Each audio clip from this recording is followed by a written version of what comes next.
I want to go in this direction. I want to ask you just on the bridges idea, since you're so familiar with this. 3 billion was stolen or hacked out of bridges this year. What did people believe was true? What did we learn as an ecosystem around the construction or the analysis of bridges? How did these attacks consistently happen? Like, what was the fallacy? So I think they weren't all for the same reason, right?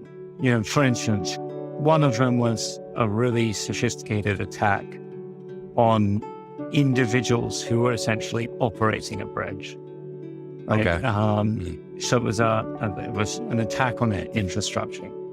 So one of the core reasons we felt there is that broadly, the largest bridges have been what's known as a multi-sig. They tried to obfuscate this by calling it other things and having an NPC layer in the middle. And so it's not strictly a multi-sig. They're essentially sharding the keys and essentially, but ultimately when you boil it down, it gets back to say 8 to 12 people signing for something across chains. And that's an inherently non-decentralized system. It's inherently weak, and it's also really custodial. Is that because 8 is a small number? Like if it were 80, it'd be better? Or I don't know if it would be better. I mean, ultimately, how many people does it take to get in a Telegram chat and convince them to steal the money? Like, I don't know how. I don't know. That's just not the style of bridge that we like, right? It's like, for me, it doesn't matter how large the multi-sig is. Ultimately, I think the recent shenanigans in crypto have shown me that if a bad actor can do something, it will eventually happen. Mm-hmm. And so for me, I don't care if you make your multi-sig 800 people. If I only need 600 of them or 700 of them in order to be able to steal the money, it's just not that hard to achieve, right?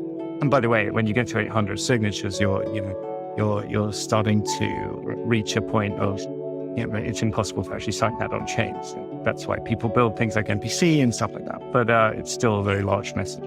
So for me, that's the key problems we've had with bridges are centralization, poor code, and poor code was probably one of the biggest ones. Like, Wormhole, there was an attack. They spotted the attack. They were just about to push the update, and just before they pushed the update, someone compromised the bridge because they either spotted the update in GitHub or it was, I don't know. There's rumors, but I'll try not to libel anyone. Anyway, and that was not neither here nor there. What's really bothered me about bridges has been essentially they've been constructed with very little risk management in place. Mission Control, we have liftoff.